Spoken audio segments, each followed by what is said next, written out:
salam. Emabega ko gatuziika omugenzi Katolu Bwanga. Wabingi byayitungana ne saidi ya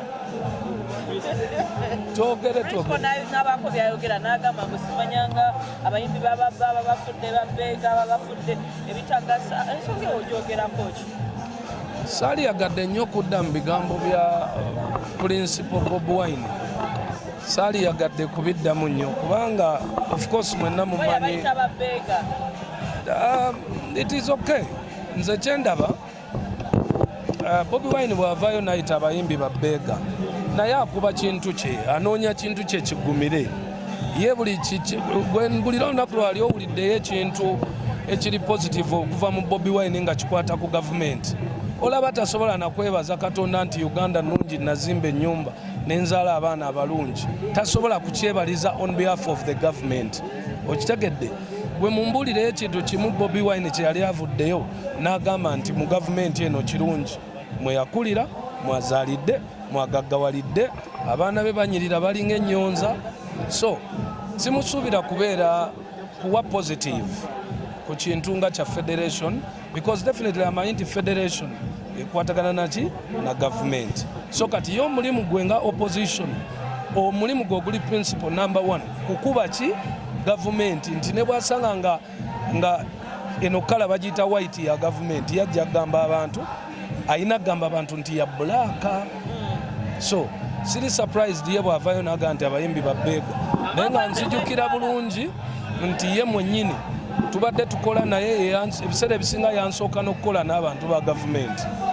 Salim Sale namba 1 we Kaihura namba 2 we Jeno Muhozi namba 3 we so kyendowooza nti nze wangi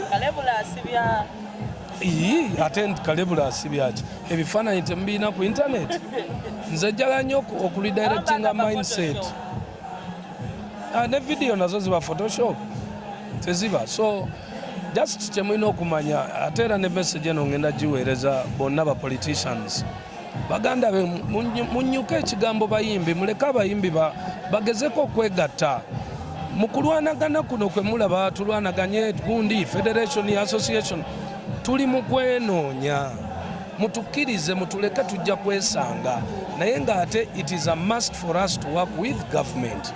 Teriyo association ya in any form teriyo group y'abantu bwebe yagala okukulaakulana etalina kukolagana naki na government olaba ne opposition ekolagana ne government era efuna biliyoni 3 buli mwaka. Bobi Wine afumye buli muntu yenna nga bwali enkwe nga bwe bakola ki naye siwulirangayo Bobi Wine bwazira biliyoni 3 bukyanga afuuka opposition leader oba bayita batya si opposition leader ye president wa NUP yekulira aba opposition so ye ayina katase sobola okuwakinga up in the morning n'abagamba nti mumanyi mu abayimbi mwalidde muli babbeega mu association zaffe ne federation zaffe mu ntalo zaffe naye tasobola kunyegabo ate siwulirangayo munnamawulire amubuuza naye Bobi biliyoni 3 zofuna eza gavumenti lwaki ozikiriza nga ate ziva wa Museveni mu gavumenti ya Museveni yes kiri official pate ye efuna biliyoni 3 buli ki ate zisukamu mu 3 buli ki. Then secondly Bobi Wine yabeera mu parliament emyaka egyo gyonna teyazirayo musaala naki nagumu tibannayenze zo sente za kibi naye yakulaga nti gwe omuyimbi bw'ozifuna mu gavumenti sente za kibi naye nga pate ye today ekyareceiving sente ezaki ez'ekibi zayita ez'ekibi avuga emmotoka ya bullet proof license ekuweebwa gavumenti tekuweebwa muntu mulala ne bw'oba nga olina sente zoyagala zonna because armored cars oba anything armor ekintu kyonna ekyamagye gavumenti erina okuwa olukusa okusayiningirako ne bw'oba olina sente ezenkana eza Bill Gates bweba tebakukkiriza so yayitawo okufuna olukusa olwo so saagala kudda nnyo mu principle kubanga principle ayina omulimu gwe principle omulimu gwe kwopozinga ki gavumenti oyo era gwe gumusasuza principle takyali muyimbi akyayimba nze mmanyi principal politician. Mwavayo ku social media ne mwetwala lwomu naava tulabamu oli ali ddambu oli teyasoma oli biki bintu ebyo. Ano manyi nze nina ennaku ku mutima oluusi era nendaba ebintu ebimu naye ennaku zino ngenze ndaba Abannayuganda batandise okuzuukuka kubanga nze kiba kinnuma kwe kulaba nti abalala bakola ate abalala tebakola. Abalala babazibye amaaso be bali emabega be batambulira mu kabondo ki emabega ate abalala bagaggawala.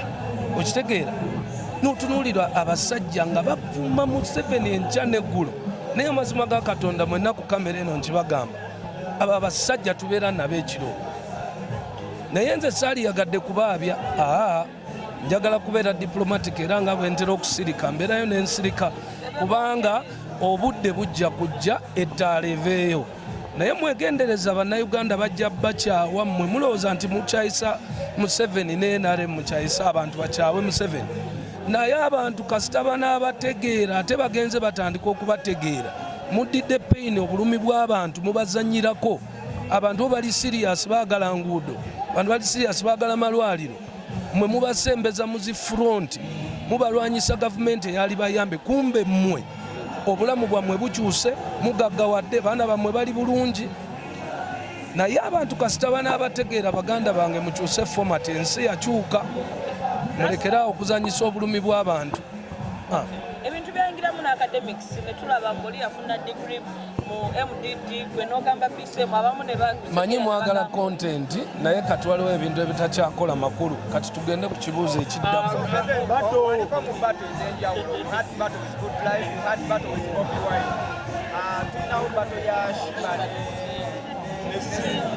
Naku omuntu eyali abaddeko mu bato ng'omanyi effect ya bato olowooza olutalo luno bombi abakyala bali n'abalekawa bakuwaweyingako kola in general ngenda kwogera kintu kimu kyokka.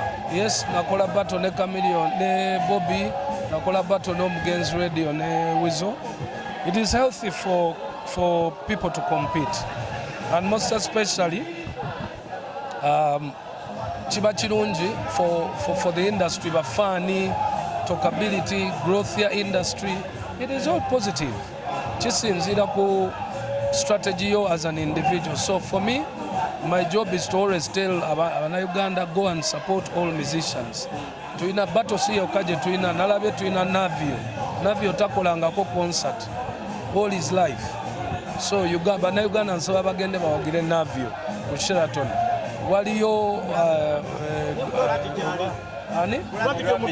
waliyo Gravity.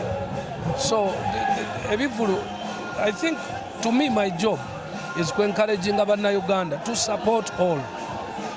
I've seen it. Sagala kusanga muyimbi gwe tulina kolera car wash encha. No. So if you can support the women through the battle or through that, competition is very healthy. Temukitwala negatively.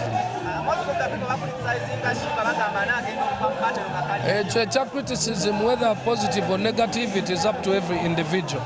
So nze tata wa industry, I employ my people or my Ugandans to support more and more of these concerts. Era nga bw'oli tata wa industry era omuntu yandisanye okumanya naga rasta ku bantu abo ababiri abakyala ababiri bwe bw'oba olowooza nti ani akira ku munne gwe your opinion gwe nga tata wendo. Sagala kudissecting abayimbi kubanga nze kunza abo bayimbi bato and I still want them to grow. Aba bayimbi tebana bakuweza half the time in the industry gye tubaddewo okitegedde. So if I start dissecting weaknesses, strength, mbamba destroying her. I know what they are going through, but I know as an individual nti mba meetinga nenjogera nabo. Okay, so if one wants to know more about anything, yasobola okujja wange. Nze omulimu gwange kubawa information ebayamba ku existinga longer and better. Embeera gyali oba n'oyamba ku ssatu Segirinya embeera gyali kuyoogerako ki? Honorable Segirinya is a Ugandan, Munna-Uganda. Bwe navaayo ne ngamba okuyamba Sami, nze nakikolanga Munna-Uganda because ebintu ebimu ku byenjize ku President Museveni. President Museveni talina enemy. talina ate kino ekintu kye tulimu ekya Uganda tulina okugyawo ekyo ekintu nti eneme bw'otunulira Honorable Segirinya akuba nduulu mulwadde ekyo tekiriiko kanisa tekiriiko masikiti tekiriiko palamenti tekiriiko ofiisi kubanga bw'obiyiseeyo mugenda okukeera okuleeta obusente bwammwe ng'omuntu yabafuddeko.